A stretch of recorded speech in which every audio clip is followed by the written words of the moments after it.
They say revenge is a dish best served cold, but I found out it tastes sweetest when it's served with a side of hard-won truth. And sometimes, the truth can shatter everything you thought you knew about family, loyalty, and what it means to be truly free. I put down my fork, the clatter echoing in the tense silence, and looked at my watch. It was 7:30 in the evening.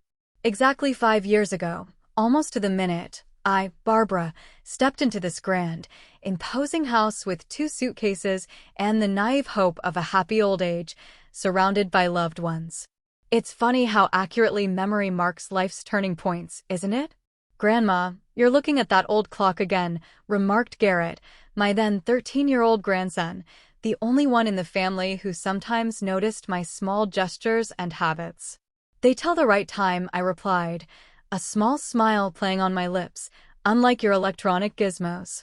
Lydia, my only daughter, rolled her eyes, a gesture that in recent years had become her signature response to anything I said. At 42, she looked remarkably like her high school version, the same impatience with other people's opinions, the same sense of superiority, only now seasoned with wrinkles of irritation near her eyes. Frederick, her husband, nonchalantly continued to cut the roast beef, pretending to be completely absorbed in the process. Tall, with early graying hair and the manners of a man accustomed to being listened to without interruption, he had been the chief physician at ASO's private clinic for 16 years. In the city, he was respected. At home, they feared his silence more than his shouting. "Mom, would you mind not starting?" Lydia said with that special tone that people reserve for talking to very young children or very old people. "It's been a hard day today." "I didn't start," I objected softly, putting some salad on my plate. "I was just answering Garrett." Cassidy, my 16-year-old granddaughter, didn't take her eyes off the phone hidden under the table. Her thin fingers, with their perfectly black painted fingernails, glided across the screen with astonishing speed. She was going through a difficult age when family dinners seemed like a pointless waste of time that could be spent socializing with friends. "Cassie," I said, a little more firmly than I intended, "why don't you put the phone away for dinner?" That simple phrase, which I'd said probably hundreds of times over the years, was the trigger. For some reason, today, it was too much. "Oh my God, Mom!" Lydia exploded, dropping her fork with a clatter. "Can you for once not tell us how to raise our children? If Cassie wants to sit on the phone, that's our business." I froze, feeling the awkwardness spill across the room like spilled wine. Garrett stared at his plate, suddenly fascinated by an invisible crumb. Cassie finally looked up from her phone, her eyes widening in surprise, a flicker of adolescent rebellion mingling with genuine shock. "I was just suggesting," I began, my voice barely a whisper, but Lydia interrupted me. "You're always just suggesting. Every dinner, every conversation, you can't help but interfere. Why can't you just sit back and be grateful that we're sheltering you?" Frederick finally looked up from his plate, his face showing irritation, but not surprise. He'd been waiting for this moment, I realized. Perhaps he'd even been preparing the ground. "Lydia," he said in that deep, authoritative doctor's tone he used to give patients unpleasant diagnoses, a tone that brooked no argument, "I don't think your mother fully realizes the burden she's placed on our family." "Burden?" I repeated, the word catching in my throat, feeling my hands begin to tremble, not with fear, but with a simmering anger that had been building for years. "I sold my house to be closer to you. I help with the kids, with the cooking, with the cleaning." "Which we're redoing anyway," Lydia put in, a sneer on her face. "You can't even vacuum properly." I felt the color flood my cheeks, a hot wave of humiliation. The situation was absurd, a 72-year-old woman being told off for not using the vacuum cleaner properly, as if she were a negligent housekeeper. "And your endless stories about the past," Lydia continued, as if a dam had burst, unleashing years of pent-up resentment. "No one cares what the price of bread was in the 70s, or how you met your father. No one. The children often ask," I said quietly, looking at my grandchildren. Garrett nodded briefly, a quick, almost imperceptible movement, but immediately looked away, meeting his father's cold, steady gaze. "They're just being polite," Frederick said, his voice flat, devoid of warmth. Unlike his grandmother, who doesn't understand boundaries. I felt something clench inside me. 5 years of accumulated resentments, of misunderstandings, of petty humiliations suddenly crystallized into this single, stark moment of clarity. They didn't want me here. Maybe they never did. I moved here at your request, I reminded myself, trying to speak calmly, trying to cling to the shreds of dignity that remained. When you said the kids needed a grandmother around. That was before you turned into a grouchy old woman who criticizes everything. Lydia shouted, her voice rising in pitch, her face flushed with anger. Before you started spying on us and sticking your nose in our business. I froze. So they suspected. Knew. I'd seen something, noticed something. The secret I'd kept for the past 3 years was suddenly tangible, like another person sitting at the table. A chilling thought, a terrifying realization. I'm not spying, I said, my mouth drying, the words tasting like ash. I just live here. And that's exactly the problem. Lydia jumped up, her face contorted with rage, a terrifying mask of fury. You live here. You're always here. You're always watching, judging, interfering. You're a burden to our family. Go away. The silence that followed that scream was deafening, a thick, suffocating blanket that pressed down on us all. Cassidy dropped her phone, which fell to the parquet floor with a sharp clatter. Garrett seemed to stop breathing, his young face pale and drawn. Frederick slowly wiped his mouth with a napkin, a meticulous, almost detached gesture, as if he were attending a business dinner rather than a family scandal of epic proportions. Lydia, he finally said, his voice quiet, almost an admonishment, I don't think this is the most constructive approach. For a moment, a foolish, fleeting hope, I thought he was going to stand up for me, that perhaps, finally, he would see the cruelty of his wife's words. But the next sentence shattered that illusion into 1,000 pieces. Barbara deserves a chance to correct her behavior. We can discuss the house rules. I looked at my daughter, expecting some sign of regret, some flicker of humanity, but Lydia crossed her arms across her chest, her eyes burning with cold, hard determination. No, Frederick. I can't take it anymore. Either she leaves, or I take the children and go to my sister's. It's your choice. I rose slowly from the table, my legs feeling like cotton, weak and unsteady, but my back remained stubbornly straight, a habit developed from decades of teaching elementary school, standing up straight even when you wanted to cringe, even when your world was crumbling. That won't be necessary, I said, surprised at the calmness, the almost serene detachment in my voice. I'll leave. Grandma, no. Garrett exclaimed, raising his voice for the first time all night, his voice choked with a desperate plea. That's not what Mom meant. That's exactly what I meant. Lydia cut him off, her voice sharp as a razor. And don't try to manipulate the children, Mom. It's beneath even you. I looked at my grandchildren, a frightened Garrett, his eyes wide and brimming with unshed tears, and a confused Cassidy, her face a blank canvas of bewilderment. In 5 years, I'd seen them grow up day by day, taking them to school, helping them with homework, healing their broken knees and their broken hearts. I loved them more than I could ever put into words, a deep, abiding love that transcended all the petty humiliations and cruelties. I looked around at everyone at the table, the flushed, angry Lydia, the unfazed, almost bored Frederick, the confused, heartbroken children. The family dinner had become a scene of my public humiliation, my banishment. But in that moment, standing at the table, I suddenly felt an extraordinary clarity. It was as if a veil had fallen from my eyes, and for the first time in years, I saw the situation for what it truly was, without self-deception, without excuses, without the constant need to rationalize their behavior. I walked up the stairs, feeling the familiar pain in my knees with each step. Maybe it wasn't the arthritis, I mused, a bitter thought, but the sheer weight of the moment, the enormity of the decision I'd made at dinner, weighing on my shoulders more heavily than any physical burden. Behind me were the shocked faces of my grandchildren, the cold, calculating stare of Frederick, and the angry, triumphant eyes of Lydia, my only daughter, who had just kicked me out of the house she had once invited me into.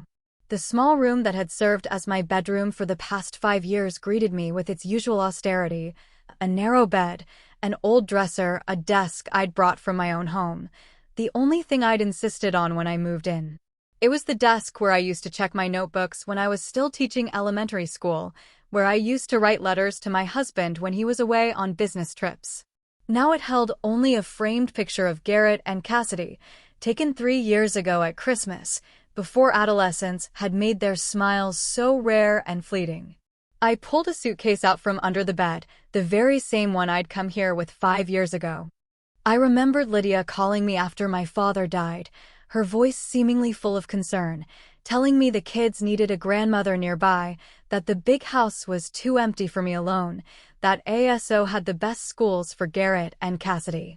I sold the house I'd lived in for 40 years, left friends, a familiar life, all to be near the only family I had left.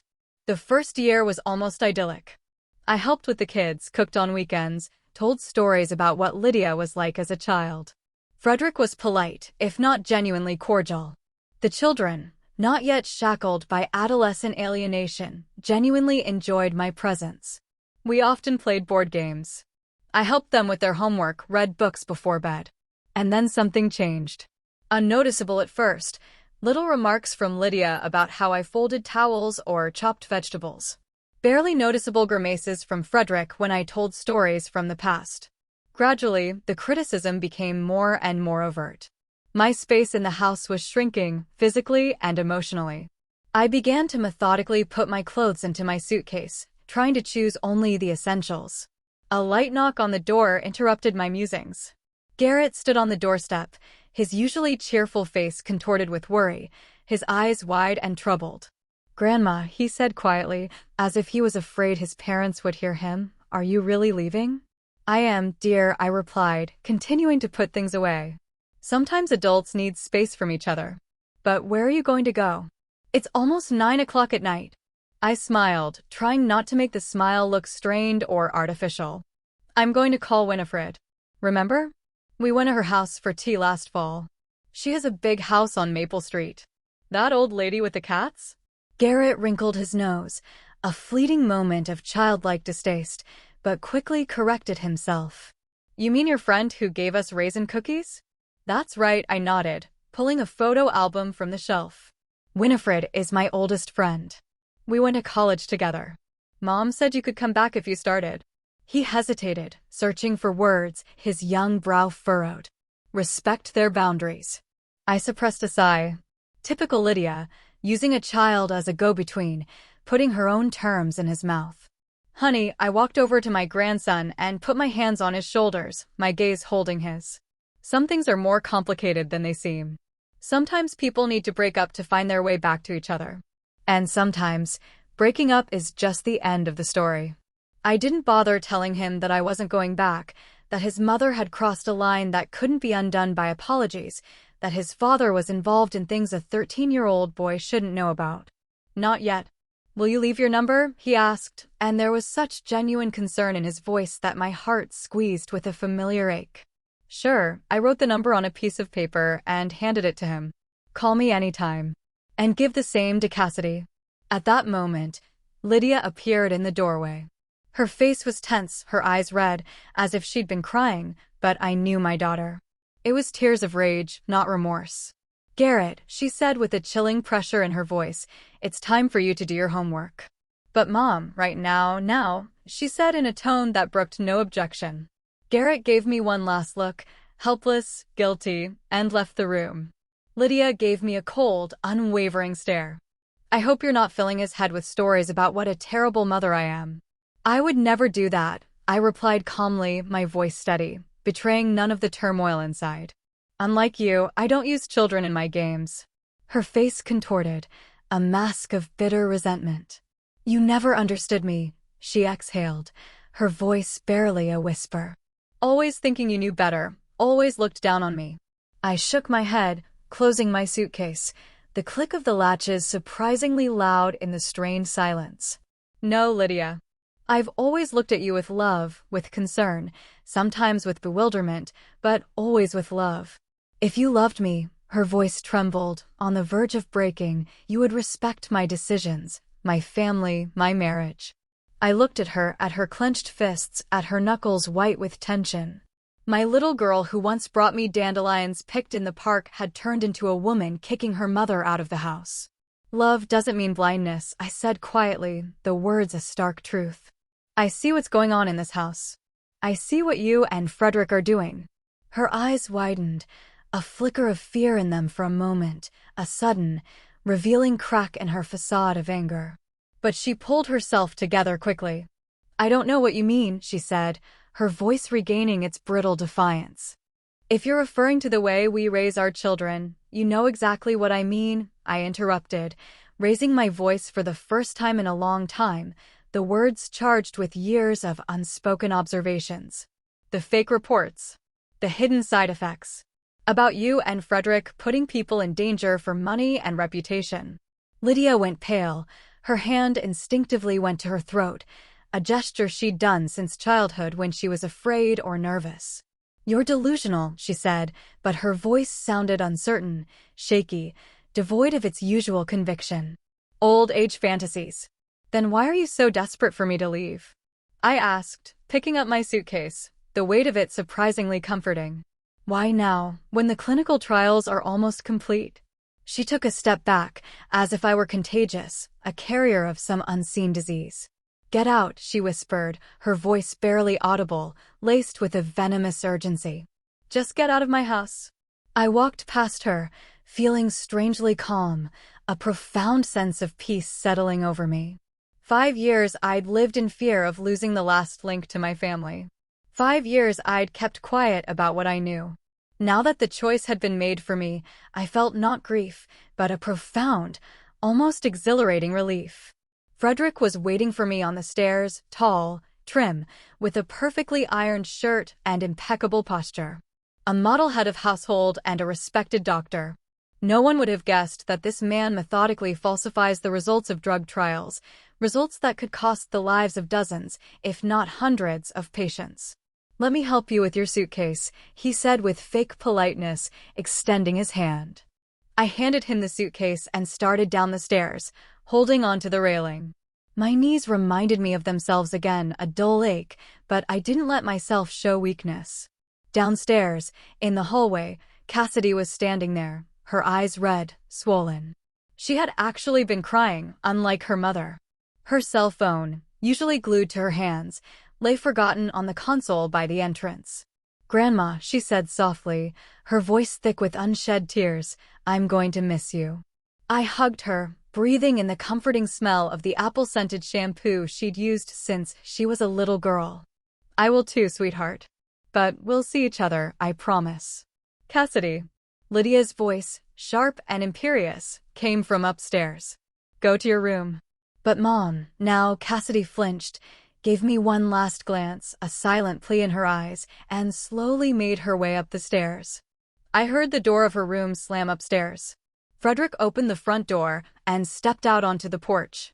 I followed him, looking back at the house I'd called my own for 5 years, the framed pictures on the walls, the vase of artificial flowers I'd bought last spring, the hook for my coat in the hallway, the small traces of my presence that would soon fade away, as if I'd never been here at all. The evening air was cool, almost chilly. The beginning of October in ASO was always unpredictable. It could be warm, almost summer-like, during the day, and in the evening, the temperature would drop, reminding me that winter was coming. I wished I'd brought my coat. It was left hanging in the hallway, and it seemed humiliating to go back for it. Frederick didn't stop on the porch. He walked down the path to the gate, opened it, and stepped out onto the sidewalk. Then, with a sudden, almost dismissive movement, he dropped my suitcase to the ground, not throwing it, but he didn't set it down neatly either. He was just getting rid of a burden he'd had enough of. I called a cab, he said, looking over my head, his gaze distant. It'll be here in 10 minutes. Thank you, I said, surprised at my own calm, the words a sharp, ironic counterpoint to the situation. That's very thoughtful of you. He grimaced at the sarcasm, but didn't say anything. We stood across from each other, an old woman and a man in the prime of life, mother-in-law and son-in-law, two people who had never truly understood each other. You know, Frederick, I said at last, breaking the uncomfortable silence. When Lydia brought you to meet me, I thought she'd made a good choice. Successful, educated, from a good family. You seemed so grounded, so reliable. He tensed, as if expecting a blow, a verbal assault. But the years have shown that first impressions are deceptive, I continued, my voice even, unhurried, each word landing with precise weight. Beneath that mask of respectability lies a man willing to risk his patients' lives for profit. I don't know what you're talking about, he said, but there was a flicker of concern in his eyes, a tiny crack in his composed facade. I'm talking about the ART-43 clinical trials, I said calmly, watching his reaction. The falsified reports where you and Lydia forgot to mention the serious side effects in 20% of the patients. Frederick turned pale, his face looking like a wax mask in the streetlight, devoid of all color. These are absurd accusations, he said, lowering his voice, glancing around at the neighboring houses, a sudden paranoia creeping into his demeanor. You have no proof. Do I? I raised an eyebrow, a slight, knowing smile playing on my lips. What about copies of the original reports I made 3 years ago? Or the recording of your conversation with the pharmaceutical company rep where you explicitly talk about withholding data? It was a bluff. I didn't have a recording, although I did hear that conversation while standing outside the half-open office door, a horrifying revelation. But Frederick couldn't know for sure. His face contorted with a mixture of fear and rage. You've been spying on me in my own house. I accidentally witnessed it, I corrected, my voice deceptively soft. And then I started paying attention. It's hard not to when something's wrong. Frederick took a step forward, his fist clenched. For a moment, a terrifying, heart-stopping moment, I was afraid he was going to hit me. But he stopped, pulling himself together with a visible effort, his face a mask of barely controlled fury. What do you want? He gritted his teeth, his voice a low growl. Money? I laughed, a bitter, hollow sound. You still don't get it, Frederick. I'm not a blackmailer. I'm a mother who worries about her daughter and a grandmother who doesn't want her grandchildren to grow up in a family of criminals. Then why didn't you say anything for 3 years? He narrowed his eyes, a glint of suspicion in their depths. If you're so principled. I looked away, the question a familiar one, a tormenting echo in my own mind. It was a question I'd asked myself countless times. Because I was afraid of losing my family, I answered honestly, the words heavy with years of suppressed truth. Because I hoped you'd come to your senses. Because I'd convinced myself that the side effects weren't serious enough to risk Lydia and the children's well-being. I looked him straight in the eye, my gaze unwavering. But today, you and Lydia made a decision for me. Kicked me out of the family I was so afraid of losing. And now I have nothing to lose, Frederick. No more secrets. No more silence. At that moment, a cab pulled up to the sidewalk. The driver, a young man with a tired face, rolled down his window. Mrs. Songwain, he asked, his voice a little weary. A ride to the Riverview Hotel? Yes, I answered, not taking my eyes off Frederick, watching his face, which was still a mask of shock and rage. That's me. The driver got out to help with the suitcase. Frederick stood still, frozen in place, his face a chilling mask of shock and rage. You wouldn't dare, he whispered, his voice barely audible, a desperate plea. Think of Lydia. Of the children. They're all I think about, I replied, opening the cab door. For 5 years, I'd kept quiet for their sake. But sometimes silence hurts more than the truth. I got into the car and closed the door. Through the glass, I saw Frederick standing on the sidewalk, his tall figure tense, his fists clenched. Our gazes met for a moment, and I saw something in his eyes that I'd never noticed before. Fear. Not for me. Not for the patients who might suffer from his manipulations. But for himself. The cab pulled away, taking me away from the house I'd lived in for 5 years, from the daughter who'd rejected me, from the grandchildren I loved more than life itself. But in that moment, I didn't feel exiled. For the first time in a long time, I felt free. Free from fear, from silent complicity, from compromising my conscience. The phone rang in my purse. Lydia's number. I didn't answer it. Whatever she wanted to say, it was too late. I'd made it clear to Frederick that I wasn't going to keep their secrets anymore, and I wasn't about to back down. The Riverview Hotel greeted me with dim chandeliers and quiet, almost mournful music in the lobby. The few guests, mostly business travelers, had already gone to their rooms, and only a young receptionist with neatly styled hair and a fake smile that became a little more genuine when he saw a potential client was bored at the front desk. "Good evening," he said in a practiced, cheerful tone. "What can I do for you?" "I need a room," I replied, pulling out my credit card. "One night." He quickly completed the paperwork, surprisingly, without asking too many questions about an elderly woman checking into a hotel late at night with only one suitcase. In a small town like ASO, curiosity usually takes precedence over professionalism, but today I lucked out with indifference. The room was standard, featureless, beige furnishings, a bed draped in starched linens, and a window overlooking the parking lot. I put my suitcase down, sat on the edge of the bed, and for the first time that long evening, I let myself realize what had truly happened. I'd been kicked out of my house. My own daughter had yelled that I was a burden. My son-in-law threateningly implied that I should keep quiet about his manipulations. My grandchildren looked at me with frightened eyes, unable to understand how a familiar family dinner had turned into a scene of banishment. I didn't cry. Tears seemed misplaced, out of tune with the storm raging inside me. Not sadness, but anger and bitter disappointment overwhelmed me. 5 years I had lived in their house. 5 years I had endured petty humiliations.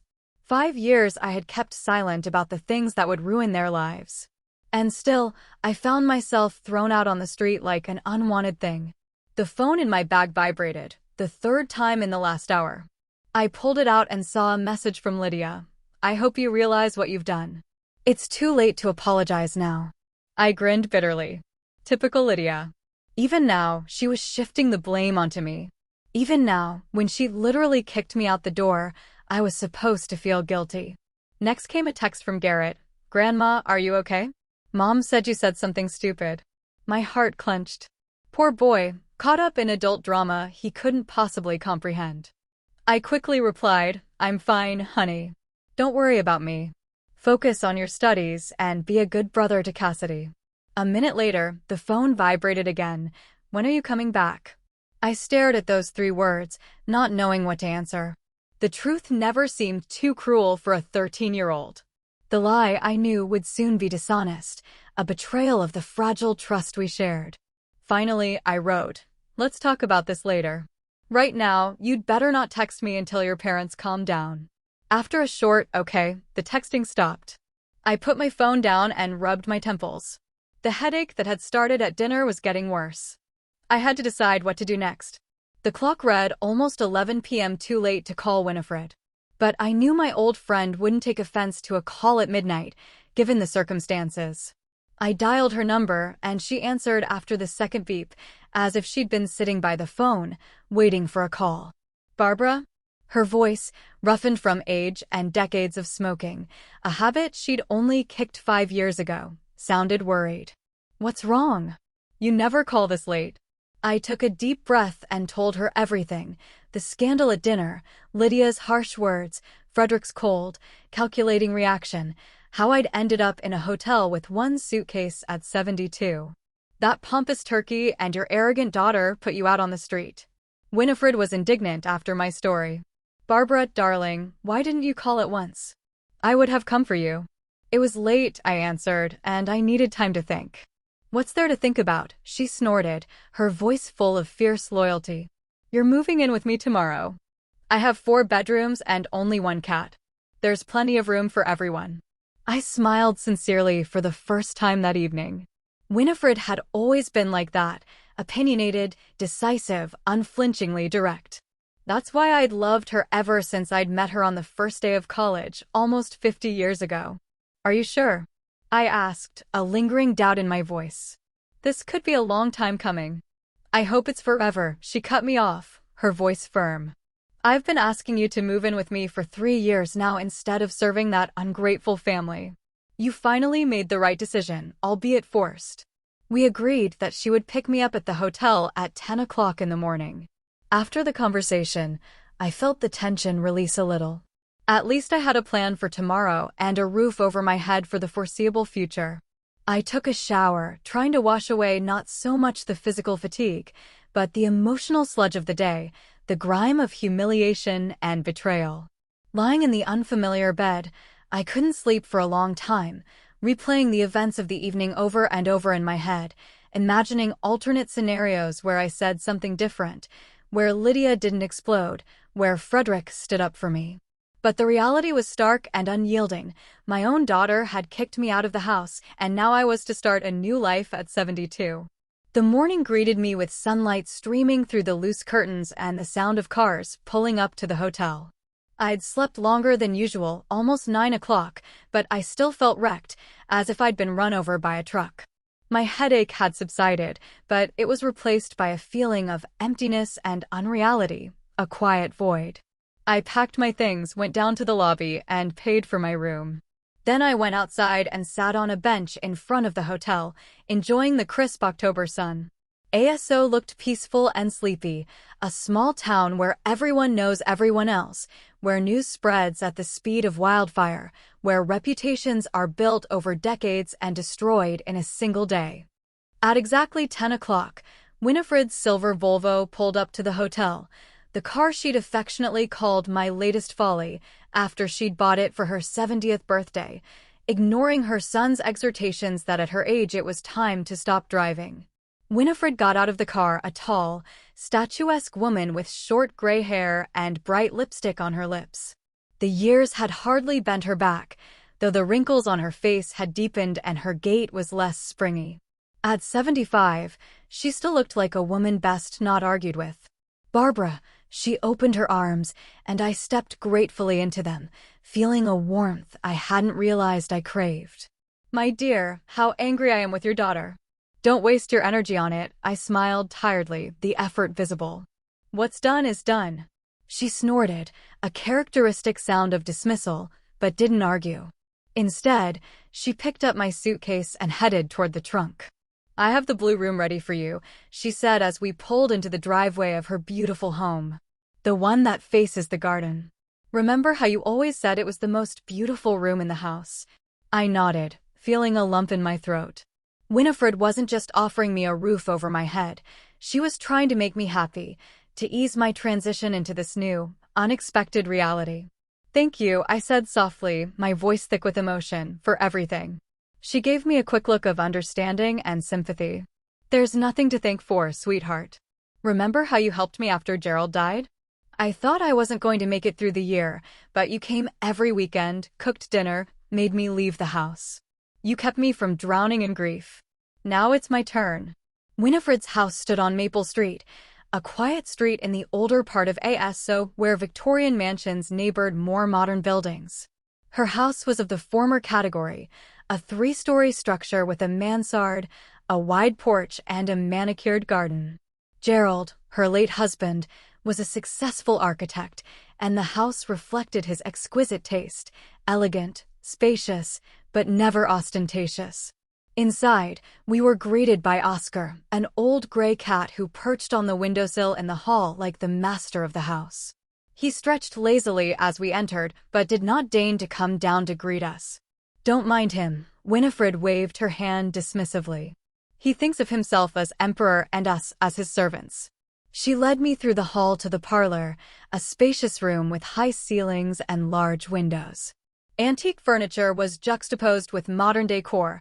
Winifred always had a knack for combining tradition with novelty. "Make yourself comfortable," she said, pointing to the sofa. "I'll make tea, and we can discuss plans." While she fiddled in the kitchen, I looked around, remembering how often I'd been here before I moved in with Lydia. Winifred and I had met almost every week, drinking tea, discussing books, sharing news. After I moved in with my daughter, these meetings became less frequent. Frederick didn't particularly like Winifred, considering her eccentric and inappropriately straightforward for a woman of her age. Lydia didn't encourage our friendship either, especially after Winifred once bluntly told her that she was too strict with her mother. Winifred returned with a tray containing a teapot, cups, and a plate of delicious-looking cookies. "So," she said, pouring the tea, the aroma filling the room, "what's your plan?" I sighed, taking the cup, the warmth seeping into my hands. Honestly, I don't have one. Everything happened so suddenly. All I know is that I wouldn't go back to Lydia even if she asked me to, which I highly doubt. And rightly so. Winifred nodded firmly, her gaze piercing. You've tolerated their neglect for too long. But that's not what I mean. What are you going to do with what you know about your brother-in-law's manipulations? I tensed up. Of course, Winifred knew. I had told her of my suspicions 2 years ago when I first discovered the discrepancies in Frederick's accounts. I don't know, I answered honestly. Part of me wants to forget everything and start a new life. The other part of me realizes that to keep quiet is to be complicit. Winifred looked at me carefully over her glasses, her expression unreadable. What did you say to Frederick when you left? I was embarrassed, remembering what I'd said on the sidewalk. I hinted that I wouldn't keep their secrets anymore. Hinted. She raised an eyebrow, a clear challenge in her voice. Or did she say it outright? More like the latter, I admitted, a faint blush creeping up my cheeks. I was angry and disappointed. Then you have no choice. Winifred set the cup down firmly on the table, the sound sharp and definitive. If you told Frederick that, he's not going to sit idly by. He'll try to discredit you before you can speak. Tell everyone you have dementia, that you're avenging your exile, that you've always hated him. You have to act first. I knew she was right. Frederick isn't the type to let threats go unheeded, especially one this serious, this damning. But what if I'm wrong? I asked, voicing the fear that had long kept me from acting, from breaking my silence. What if I misinterpreted what I saw? Barbara. Winifred covered my hand with hers, her touch firm and reassuring. You're a former math teacher. You spent 30 years working with numbers. If you say there are discrepancies in the reports, then there are discrepancies. Plus, you've heard him talk. You've seen his correspondence. Trust your intuition. I nodded, feeling the determination growing inside me, a steel resolve replacing the fear. For 5 years, I had turned a blind eye to what was going on in my daughter's house. 5 years I had been a silent witness to potentially dangerous lies. Not anymore. You're right, I said, my voice gaining strength. We have to act. But how? Winifred smiled, and there was something predatory in her smile, a glint of cunning. I have a plan. And some useful contacts. We spent the next few hours discussing strategy. Winifred, a former lawyer herself, did have connections. She was friends with the editor of the local newspaper, the ASO Chronicle, and was on good terms with the chairman of the town's medical board.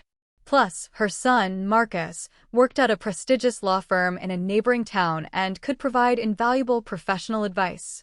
After lunch, Winifred showed me to my room, a spacious room with a large bed, a desk by the window, and a private bathroom. The windows overlooked the garden, where even in October, the last of the roses were still blooming, their delicate petals a defiant splash of color against the encroaching chill. Make yourself comfortable, she said, leaving me alone. Get some rest. Tonight, we'll continue planning your revenge. It's not revenge, Winnie, I shook my head, a small, weary smile on my face. It's justice. She winked at me and walked out, closing the door quietly. When I was alone, I unpacked my suitcase, hung my clothes in the closet, arranged the few personal items I had. Then I sat at the window, looking out over Winifred's garden and reflecting on the dramatic turn my life had taken. Just yesterday, I was just an elderly woman living in the shadow of my daughter and son-in-law's prosperity, enduring petty humiliations for the chance to see my grandchildren. Today, I stood on the threshold of a decision that could destroy their lives. It scared me, yes, but at the same time, it gave me a strange, intoxicating sense of freedom. For the first time in years, I was not acting out of fear of losing the last crumbs of family warmth, but out of a profound sense of justice and dignity. The phone vibrated. A message from Cassidy. Grandma, are you okay? Mom says you're living in a hotel. Is that true? I'm worried. I smiled, touched by my granddaughter's concern, and replied, I'm fine, honey. I'm staying with Winifred. Remember her? The lady with the cat and the raisin cookies. Don't worry about me. A minute later came the reply, Can I come over to your place after school? Mom can't know. I hesitated. On the one hand, I desperately wanted to see my granddaughter. On the other, I didn't want to put her in the painful position of having to lie to her parents. "Let me talk to your mom first," I wrote. "I don't want you to get in trouble because of me." "Mom won't let me," followed an instant reply. "She said you said some nasty things about Dad, and now we shouldn't hang out with you." I sighed. Of course, Lydia would try to turn the kids against me. It was predictable, but it still hurt. "Let's meet at the Green Tea Cafe tomorrow after school," I wrote after thinking about it. "4 o'clock, just please don't lie directly to your parents. Say you're going to a friend's house to do a project or something." Okay, Cassidy replied. "Thank you, Grandma. I miss you." Those two simple words, "I miss you," made my eyes fill with tears. Despite her outward aloofness and teenage rebellion, Cassidy was still the little girl who would climb into my lap and ask me to tell her a story. And now she missed me, just a day after I left. That evening, Winifred and I sat in her office, surrounded by papers. On the desk were copies of documents I'd made 2 years ago, the original clinical trial reports with side effect data, and the redacted versions Frederick had sent to the drug company. "That's enough to interest the medical board," Winifred said, studying the papers, her brow furrowed in concentration. "But for a serious investigation, you need more. Do you have access to more recent data?" I shook my head. "Only what I happened to see or hear." For the last 6 months, Frederick had been very careful, locking his office, never leaving documents in plain sight. "It's a shame," Winifred tapped her fingers on the table of a rhythmic, thoughtful sound. "But that should be enough to get you started.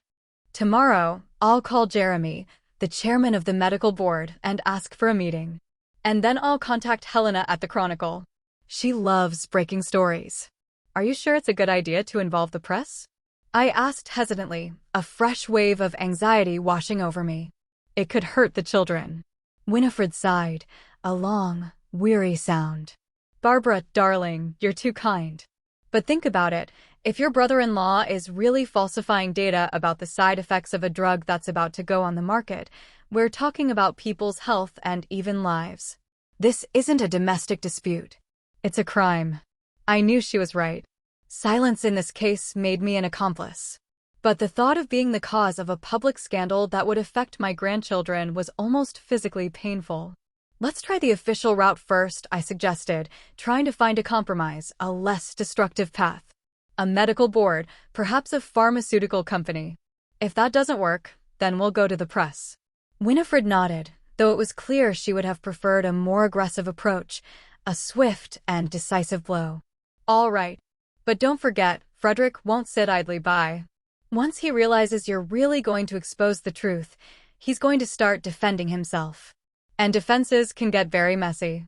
I remembered Frederick's cold, hard stare as he set my suitcase on the sidewalk, his words that I should think about Lydia and the kids, his almost threatening tone. "I understand the risk," I said quietly, the words firm, resolute. But I couldn't stay silent any longer. Not after they broke off our relationship on their own. Winifred smiled and squeezed my hand. "I'm proud of you, Barbara. I always knew that underneath that soft shell there was a core of steel." We spent another hour discussing the details of the plan. Then Winifred left to call her son, Marcus, and I stayed in her office, going through documents and remembering everything I'd seen and heard over the past 3 years. The side effects Frederick was hiding were serious, ranging from liver problems to neurological symptoms. About 20% of patients taking ART-43 developed these complications, but reports sent to the drug company reduced that figure to 3%. Statistical error, as Frederick once said in a phone conversation with a colleague. His voice dismissive, arrogant. I remembered the first time I came across these documents. I was looking for Frederick's lost cufflink in his office. He had accused me of improperly ironing his shirt, and the cufflink had fallen off. A box of papers fell off the shelf, and among the scattered sheets, I saw 2 almost identical reports, but with strikingly different data. At first, I thought it was a mistake, a typo. Then I heard Frederick's phone conversation in which he spoke openly about correcting the data. Then a conversation with Lydia where she urged him to be careful with the documents. For 3 years, I remained silent, convincing myself that I didn't know enough about medicine to draw conclusions, that maybe there was some logical explanation, that for the sake of the children, it was best not to interfere. But now that Lydia herself had destroyed our family bond, I had no reason to remain silent. Frederick had to answer for his actions, and Lydia had to answer for her complicity. I gathered the documents into the folder Winifred had offered to keep in her safe. Then I went out to the veranda, where my friend was smoking, a habit she'd returned to in times of stress, despite her promises to quit. "I'm sorry," she smiled guiltily, noticing my gaze. "Old habits die hard." "So do old secrets," I replied, sitting down next to her. We were silent, staring out at the evening garden. The October air was cool, but not yet cold. Somewhere in the distance, a dog was barking, a peaceful picture completely out of keeping with the storm that was about to break out in our little community. "Are you sure you want to do this?" Winifred suddenly asked, her voice softer than usual. "It's not too late to forget everything. To start a new life here with me, without scandal and exposure." I pondered, a part of me really wanting that, a quiet, peaceful life with a trusted friend, away from family drama and ethical dilemmas. But the other part of me knew that I could never be at peace with myself if I kept quiet. "I have to do this," I said firmly, my voice unwavering. "Not for revenge, but because it's the right thing to do." Winifred nodded, put out her cigarette, and took my hand, her grip firm and reassuring. "Then we'll do it together. Tomorrow, I'll call Jeremy and make an appointment. And then, whatever happens, happens." I sat in Winifred's kitchen, sipping my morning coffee and looking out at the garden through the big window. Oscar, my friend's cat, was nestled in a nearby chair and lazily washing his face, a peaceful, domestic scene completely out of keeping with the hurricane I had launched yesterday afternoon. After much deliberation, I decided to act quickly and decisively. Winifred and I called her longtime friend, Jeremy Hammond, chairman of the city's medical board, and arranged an emergency meeting. Hammond, a gray-haired man with a keen eye and a reputation for incorruptible medical ethics, scrutinized the documents I presented. "Mrs. Songwain," he said, then taking off his glasses and rubbing the bridge of his nose, his expression grim. "If all this is true, it's a very serious matter. Tampering with the results of a clinical trial is a felony." "I understand," I replied, trying to keep my voice steady, my composure intact. "That's why I came to you. Do you realize that this will ruin your son-in-law's career and possibly affect your whole family?" I nodded, feeling the weight of the decision with my whole being, the full implications pressing down on me. "But if we don't stop him now, people will suffer. The side effects he's hiding could have permanent health consequences." Hammond looked at me for a long, assessing moment, as if evaluating my resolve, my determination. Then nodded. "I will initiate an investigation immediately. Please be prepared to give formal testimony." After that, things spun with incredible speed. The medical board contacted the pharmaceutical company for which Frederick worked. At the same time, Winifred contacted the editor of the local newspaper, not for immediate publication, but so that journalists would be ready when the scandal broke. And so, today, just 24 hours after I left my daughter's house, all the local news channels were buzzing with the scoop. Renowned doctor falsified clinical trial results, Dr. Abbott under investigation, clinic closed pending investigation. In the online version of the local paper, I saw my son-in-law's familiar face, a picture of him from last year's fundraiser, where he looked like a model citizen and respected medical professional. "I think it started," Winifred said, entering the kitchen with a clipboard in hand, her eyes sparkling with a grim satisfaction. "Frederick has just been taken from the clinic in handcuffs. Witnesses say he was screaming conspiracy and slander. I felt a strange emptiness inside, not gloating or satisfaction, but rather fatigue and a slight nausea. "You did the right thing, Barbara." Winifred put her hand on my shoulder, her touch gentle and comforting. "He was endangering people's lives for money and prestige." I nodded, not trusting my voice. In my mind, I knew I'd done the right thing. Frederick had to answer for his actions. But emotionally, I couldn't help thinking about Lydia and my grandchildren, about how this would affect their lives, how their world would be irrevocably altered. The phone rang, interrupting my musings. Lydia's number. I hesitated, staring at the screen, a familiar dread coiling in my stomach. You don't have to answer it, Winifred said, sensing my turmoil. No, I shook my head. I have to listen to her. I pressed the answer button and heard my daughter's ragged breathing, punctuated by choked sobs. How could you? Her voice sounded both angry and desperate, raw with pain. How could you do this to us? Lydia, I tried to speak calmly, to inject some reason into the chaos. Your husband faked the test results. People could have gotten hurt. You don't understand anything, she screamed, her voice rising to a frantic pitch. You ruined our family, our reputation, our lives. And for what? To get back at us for asking you to move out. I'm not getting revenge, I said firmly, my voice unwavering despite the emotional assault. If it was just a little thing, I would never little things. Lydia interrupted, her voice scathing. You call this trivial? Frederick has been arrested in front of our children. The police are searching our house. My children are being interrogated, Mom. I closed my eyes, imagining Garrett and Cassidy's terrified faces, the thought twisting in my gut. The thought hurt. I'm sorry the children are involved, I said sincerely, the regret a sharp pang. But you and Frederick should have realized the risks of what you were doing. I didn't do anything. Lydia screamed again, her voice laced with self-pity and denial. I was just supporting my husband. That's normal. You knew, Lydia, I objected softly, persistently. I heard your conversations. You were helping him hide the truth. There was a heavy pause on the other end of the line, a sudden silence that spoke volumes. They're accusing me of complicity, Lydia finally said, her voice suddenly quiet, lost, a fragile whisper. I've been fired. No severance pay. I could lose my right to work in the medical field. Do you realize what you've done? Lydia, I tried to find the right words, to make her see beyond her own pain. I know this is hard for you. But think about the patients who could have been hurt, the consequences if the drug had gone on the market with fake safety reports. Don't you dare lecture me, my daughter's voice snapped back to a harsh, accusing tone. You betrayed your family, your own daughter. That is unforgivable.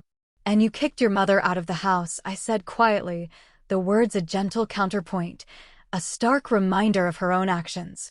I think we're even. Lydia exhaled sharply, as if I'd hit her, the sound a mixture of shock and pain. You know what? Lydia finally said in a quiet, almost calm voice, chilling in its detachment. I always thought you were weak, quiet, submissive, always giving in. But it turns out you're the most cruel and calculating person I know. Congratulations, Mom. You've won. Our lives are ruined. With those words, she hung up. I slowly set the phone down on the table, feeling strangely numb, a profound emptiness inside. Somewhere deep inside, I hoped Lydia would show some remorse, realize the seriousness of what she and Frederick had done. But all she saw was betrayal on my part, and she didn't realize her own guilt, her own complicity. She's in shock, Winifred said softly, taking the phone from me, her eyes full of understanding. Give her time to realize what's happened. I shook my head. No, Winnie. She'll never forgive me. And I'm not sure I can forgive her. That's when Winifred's phone rang. She picked it up, listened to the person on the line, and turned to me, her expression a mix of surprise and excitement. This is Helena from the Chronicle. She wants to interview you as a whistleblower. No, I shook my head firmly, decisively. No interviews. I did what I had to do, but I don't want publicity. Winifred relayed my refusal and hung up. I understand, she said, but then added, a knowing glint in her eyes, but know that you're a hero to a lot of people right now. Not everyone has the strength to do what you did. I grinned bitterly, a humorless twist of my lips. A hero? I doubt Garrett and Cassidy think so. As if in response to my words, the phone rang again. This time, the number was unknown. I answered it cautiously. Grandma? Cassidy's voice sounded muffled, like she was whispering, her usual teenage confidence gone. Is that you? Yes, sweetheart. I felt my heart clench. Are you okay? I don't know, she answered honestly, her voice fragile. Everything here is weird. Dad's been taken away by the police. Mom's crying and screaming. Garrett has locked himself in his room and won't come out. I'm so sorry you're going through this, I said, barely holding back tears, the pain in my chest almost unbearable. It's not your and your brother's fault. Is that true, Grandma? Cassidy asked suddenly, her voice tinged with a desperate hope.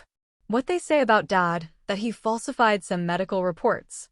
I hesitated, not knowing how to answer a 16-year-old girl with a question like that, how to shatter her carefully constructed world. Yes, I finally said, the truth feeling like a heavy weight. I had proof, and I took it to the medical board. Is that why you left us? I could hear the confusion, the hurt in her voice. Because of Daddy's job? No, honey, I left because your mom asked me to leave. Do you remember that night at dinner? I do, Cassidy answered quietly, the memory clearly painful. She was yelling at you. But I thought you two would make up. Sometimes adults can't make up, I said softly, the words filled with a quiet sadness. But that doesn't mean I stopped loving you and Garrett. There was a pause on the other end of the line, a long, drawn-out silence, and then Cassidy spoke, her voice even quieter, barely a whisper. Mom says you betrayed our family. That you always hated Dad and wanted to hurt him. I sighed. Of course, Lydia would try to turn the children against me. That's not true, I said firmly, unequivocally. I never wanted to hurt your father. But what he was doing was wrong and dangerous. Sometimes you have to make hard choices to do the right thing. And you chose the right thing? Garrett asked, his young voice suddenly filled with an unchildlike seriousness, a profound gravity. Yes, I answered quietly. I hope that someday you'll realize that. I sat still for a long time after I'd talked to Garrett, staring out the window at the darkening sky. Winifred tactfully left me alone, realizing that I needed time to digest what had happened, to process the emotional turmoil. Late that night, as we sat in the living room, sipping herbal tea, Winifred's home phone rang. She answered, listened to the caller, threw me a worried look, and said, "Of course she is here, but Lydia, I don't think this is the right time." I put out my hand for the receiver. Winifred reluctantly handed it to me. "Are you satisfied?" Lydia's voice sounded hoarse, as if she had been screaming or crying for a long time, raw with pain and anger. "Did you get what you wanted?" "Lydia," I said tiredly, "I didn't mean to hurt anyone, especially the children." "It's too late to think about children," she shouted, her voice rising in hysteria. "You've already ruined everything. Frederick is under house arrest. He's out on bail, but he's not allowed to leave town. The clinic is closed. I've been fired. Our accounts are frozen. How are we going to live? Have you thought about that? You have an education," I reminded her, my voice calm, practical. "You can get another job. And you have a house." "A house?" Lydia laughed bitterly, a harsh, humorless sound. "What house are you talking about? Do you have any idea what's going on in the city? Everyone is talking about us. Neighbors have stopped saying hello. Friends won't return our calls. Peggy Thornton, my best friend from college, just canceled our meeting, said she was uncomfortable socializing in the current situation. 15 years of friendship, and just like that." I sighed. Social isolation, another consequence I hadn't thought of, another bitter pill. "I'm sorry for what happened," I said sincerely, the words heavy with genuine regret. "But you and Frederick made a choice when you decided to fake the test results." "I didn't fake anything," Lydia screamed, her voice laced with denial. "I was just helping my husband." "Complicity is also a crime," I reminded her gently, softly, but the words were sharp, piercing. "And you, my own mother, will testify against me?" There was disbelief in her voice, a sudden, chilling realization of the full extent of my actions. I hesitated. It was one thing to hand over documents about Frederick's manipulations, and quite another to testify against my daughter in person. "I'll only tell the truth," I finally said, the words ringing with a quiet certainty. "About what I saw and heard." "Then yes," Lydia said bitterly, her voice flat, devoid of emotion, "you did betray your family." "No," I said firmly, shaking my head. "You betrayed medical ethics by helping Frederick cover up the dangerous side effects of the drug." You're the one who put patients at risk for financial gain. There was a heavy pause on the other end of the line, a long, drawn-out silence that hung in the air. You know what? Lydia finally said in a quiet, almost calm voice, chillingly detached. I always thought you were weak, quiet, submissive, always giving in. But it turns out you're the most cruel and calculating person I know. Congratulations, Mom. You've won. Our lives are ruined. With those words, she hung up the phone. I slowly put the phone down on the table, feeling a strange emptiness inside, a hollowness that seemed to echo in the quiet room. Somewhere deep inside, I hoped Lydia would show some remorse, realize the seriousness of what she and Frederick had done. But all she saw was betrayal on my part, and she didn't realize her own guilt, her own complicity. She's in shock, Winifred said softly, taking the phone from me, her eyes full of understanding. Give her time to process what happened. I shook my head. No, Winnie. She'll never forgive me. And I'm not sure I can forgive her. I couldn't sleep that night for a long time, thinking about the consequences of my decision. I had done what I thought was right, but the price was high. I may have lost my daughter forever and risked my relationship with my grandchildren. Frederick and Lydia's family was destroyed, financially, socially, emotionally. Their reputation in the town they once considered their fortress was reduced to rubble. And yet, as I fell asleep in the morning, I felt no regret. Only the quiet certainty that I had done the right thing, even if I had to carry the burden of that decision for the rest of my life. 3 months flew by. January blanketed ASO in a white blanket of snow, turning the small town into a picture-perfect Christmas card. Sitting by the window in Winifred's living room, I watched the snowflakes swirl in the light of the street lamps and thought about how my life had changed during that time. The scandal surrounding Frederick had gradually subsided.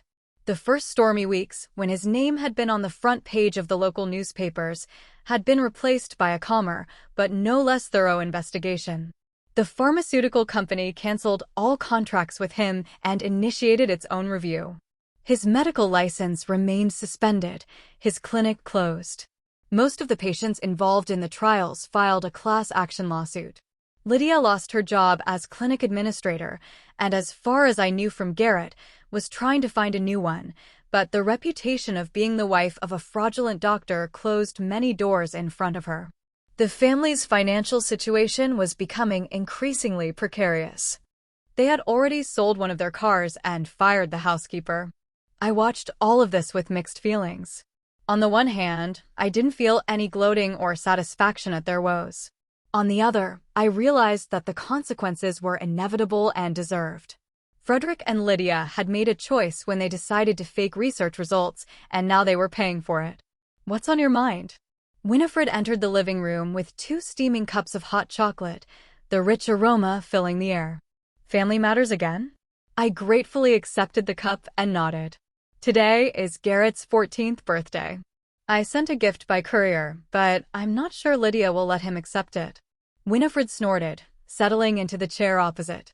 If she's going to throw away a gift for her own son just because of her pride, she's even stupider than I thought. She's just hurt, I countered softly and scared. Her whole world is falling apart. A world built on lies will sooner or later collapse, Winifred said philosophically, her voice calm and insightful. By the way, did you remember that tomorrow we're meeting with Marcus to sign the education fund documents? I nodded. After much deliberation, I decided to set up an education fund for Garrett and Cassidy, regardless of their parents' actions. The children were not to suffer. Marcus, Winifred's son and a successful lawyer, had helped arrange it so that neither Frederick nor Lydia could access the money. It was to be used solely for the grandchildren's college and other educational needs. Do you think Lydia will see this as another attempt at interference? I asked hesitantly, a familiar anxiety creeping in. Perhaps, Winifred shrugged, but that shouldn't stop you. You're not doing this for her. You're doing it for the children. My life had changed dramatically in the last 3 months. No longer was I an elderly woman living in the shadow of my daughter and son-in-law's welfare, enduring petty humiliations for the chance to see my grandchildren. I now shared a spacious house with my best friend, had an active social life, and managed my time as I saw fit. Winifred and I attended art shows and concerts, went to the local theater, and participated in a lively book club. At Christmas, we went to a neighboring town for 2 days, staying in a cozy hotel overlooking the lake. In February, we planned a little trip to Florida to escape the cold winter. Financially, I was also independent. The money from the sale of the house, some of which I had once put into Frederick's investments, had been returned to me as part of the investigation. As it turned out, my son-in-law had misused it, adding another item to his list of transgressions. Now these funds, along with my retirement savings, allowed me to live a decent life and not worry about the future. But despite all the positive changes, there was still a wound in my heart, the separation from my daughter and limited communication with my grandchildren. Lydia flatly refused to speak to me. Her last message, sent 2 weeks after Frederick's arrest, was, "I hope you are satisfied with the results of your betrayal. Don't try to contact us." With the grandchildren, the situation was more complicated. Cassidy, always more cautious and prone to compromise, communicated with me rarely and surreptitiously, short messages, stolen calls. She was torn between loyalty to her parents and affection for me. Garrett, on the other hand, displayed a surprising independence of judgment for his age. He wrote to me regularly, sometimes called, and a few times even came to visit, telling my parents he was going to a friend's house. On his last visit a week ago, we had a long talk about what had happened. "I understand why you did it, Grandma," he said, sitting at the kitchen table and warming his hands over a cup of cocoa. "Daddy wasn't doing the right thing, and you couldn't keep quiet." "Thank you, Garrett," I said quietly, touched by his understanding. Not many adults can see things so clearly. "But Mom's still very angry," he continued, frowning. "She says you destroyed our family out of revenge." I sighed. Lydia continued to see only personal motives in my actions, refusing to acknowledge the seriousness of what she and Frederick were doing. "Your mom is scared and confused," I explained. "When people are afraid, they often look around for someone to blame instead of looking at themselves." "How's Daddy doing?" I asked after a pause, trying to keep my voice neutral. Garrett shrugged. "I don't know. He doesn't talk much. Sits in his office all day long. Sometimes I hear him and Mom fighting at night." My heart tightened. Despite everything that had happened, I didn't want a family nightmare for my grandchildren. "What about you?" I asked gently. "How's school?"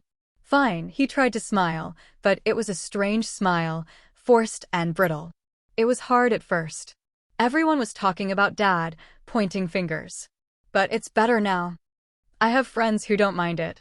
That's when Garrett told me that Cassidy was having a harder time with the situation. Social approval means a lot more at 16 than it does at 13. Some of her friends stopped socializing with her.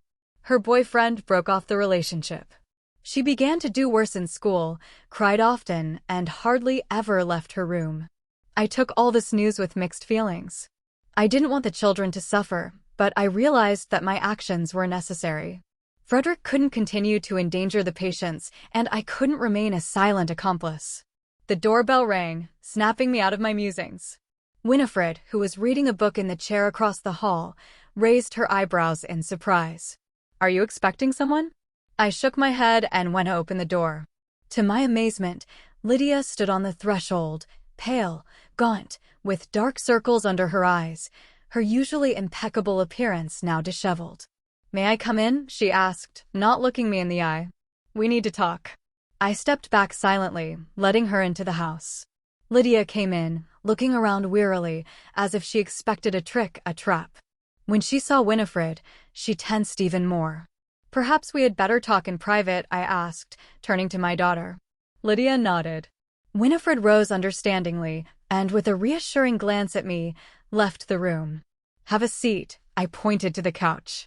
"Would you like some tea?" "No," Lydia answered sharply, but sat down. "I didn't come to drink tea." I sank into the chair opposite, preparing for an unpleasant conversation. Lydia looked exhausted, but there was a fierce determination in her eyes. "Frederick is pleading guilty," she said suddenly, her voice flat, devoid of emotion. "In a plea bargain. He faces probation and a hefty fine, but no jail time." "I'm glad the children won't lose their father," I replied sincerely, genuinely. Lydia gave me a quick glance, as if checking to see if I was mocking her, if there was a hidden agenda. Of course, his medical career is over, she continued bitterly, her voice dripping with resentment. And so is mine. No one wants to hire a cheating doctor's wife, even in an administrative position. I remained silent, not knowing what to say.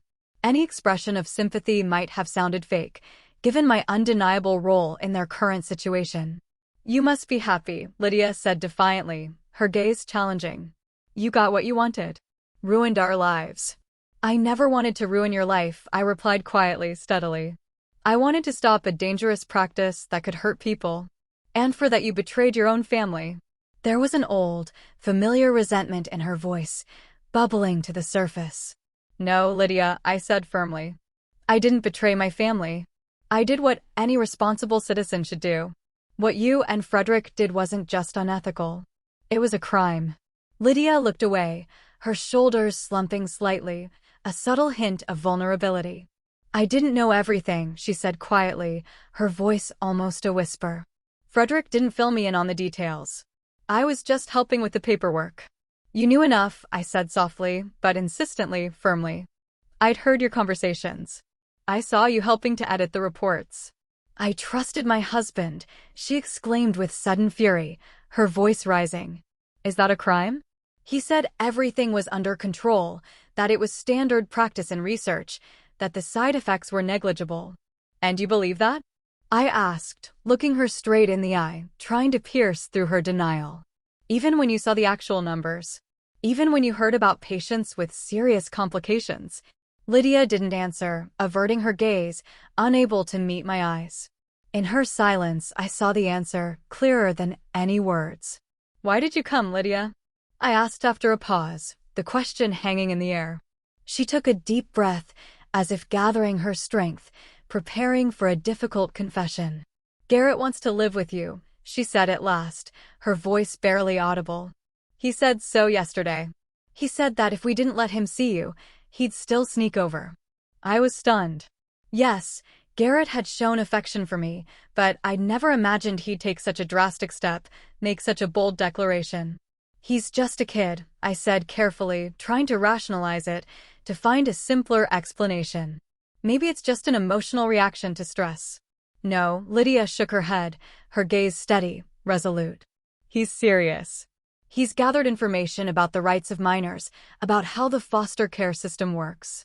He'd even found some legal precedents for children his age being able to choose who they wanted to live with. I was impressed with my grandson's determination and entrepreneurship, a spark of pride flickering in my heart. What do you want me to do? I asked, my voice tinged with surprise.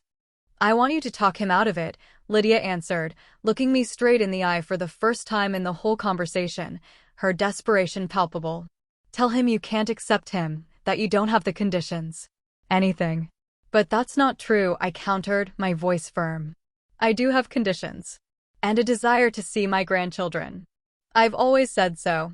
So you want to take my son away from me too? There was desperation in her voice, a raw, exposed vulnerability. Not only have you ruined our reputation, our careers, our financial situation, now you want to take our children. I don't want to take anyone away, Lydia, I said firmly, unequivocally. But I won't lie to Garrett. If he wants to see me, I'm happy to. If he wants to stay with me for a while, I won't say no. But the decision must be his. Not mine or yours. Lydia covered her face with her hands. For a moment, I thought she was going to cry, that the dam had finally broken. But when she lowered her hands, her eyes were dry, desolate. I've lost everything, she said quietly, her voice hollow, devoid of hope. My job, my reputation, my respect. Frederick, he's no longer the man I married. He's broken, angry. Cassidy's withdrawn, barely speaks. And now Garrett wants to leave. For the first time in the whole conversation, I felt a prick of sympathy. Despite everything that had happened between us, Lydia was still my daughter, and it hurt to see her suffering, to witness her brokenness. Maybe we should consider a compromise, I suggested, trying to find a middle ground, a path towards healing. Garrett could spend weekends or a few days a week at my place. That would give him the space he needs, but he would remain part of your family. Lydia looked up at me tiredly, her eyes clouded with weariness. Do you really think that would work? I don't know, I answered honestly. But it's worth a try for Garrett's sake. She nodded slowly, as if every movement required immense effort. Good. Have him come for the weekend. We'll see how it works. I felt relieved, not a complete victory, but a significant step in the right direction. And Cassidy? I asked cautiously, not wanting to push too hard. She could come too, if she wanted to. Cassidy's going through a difficult time, Lydia answered evasively. Give her time. I nodded, realizing I shouldn't push. The important thing was that the door to communicating with my grandchildren was now ajar, a crack of light in the darkness. There's something else, Lydia said, rising, her voice a little stronger, more focused. I heard that you are creating an educational foundation for the children. Yes, I confirmed. Regardless of our relationship, I want to ensure their future. Thank you, she said quietly, the word clearly difficult to say, given our current financial situation, the profound irony of the gesture. This will help. I nodded, not wanting to emphasize her gratitude, which was clearly worth the effort for her to utter. I'll go, Lydia said, heading for the door. Can Garrett come this Friday? Of course, I replied, a small, genuine smile forming on my lips. I'll be waiting for him. When the door closed behind her, I stood in the hallway for a long time, digesting what had happened, the unexpected turn of events. Winifred came over quietly and put her hand on my shoulder. How did it go? Better than I expected, I answered honestly. Garrett will be coming in on weekends. Maybe eventually Cassidy will too. That's good, she nodded, her eyes warm. Children shouldn't have to suffer because of their parents' mistakes. Yes, I agreed, but then added with a sad smile, though Lydia still thinks it's my fault, not her and Frederick's actions. She needs time, Winifred said philosophically. She might never fully admit her guilt, but in time her anger will subside. I nodded, realizing the wisdom of those words. A full reconciliation with my daughter would likely never happen. Too much had been said and done on both sides. But perhaps in time, we could find a way to coexist, if only for the sake of the children, the innocent casualties of this conflict. In the evening, sitting in my room, looking out over the snow-covered garden, I reflected on the turn my life had taken. 3 months ago, I was an unwelcome guest in my daughter's house, enduring petty humiliations for the chance to see my grandchildren. Today, I am an independent woman, living life to the fullest, free from toxic relationships and silent complicity in other people's crimes. The price of this freedom was high: the separation from my daughter, the suffering of my grandchildren, the destruction of the family I loved, despite everything. But I could not do otherwise. Sometimes you have to make hard choices to live in harmony with your own conscience. I pulled from my desk drawer the small box I'd prepared for Garrett for his arrival on Friday, a pocket watch that had once belonged to his grandfather, a symbol of time always moving forward, never stopping or turning back. And neither does life. My new life was just beginning. At 72, I was opening a new chapter, with friends who had become family, with grandchildren whose relationships would be built on honesty and mutual respect, with plans and dreams that once seemed out of reach. I didn't know what the future would bring. Perhaps in time Lydia would soften and find the strength to face the truth. Perhaps Cassidy would overcome her reticence and once again become the open, inquisitive girl I knew. Maybe Garrett would find a balance between living with his parents and spending time with me. But even if none of that happened, I knew I had done the right thing. In a world where it's so easy to turn a blind eye to untruth, to choose comfort over truth, I found the strength to stand on the side of justice, even when it cost me the bonds of family.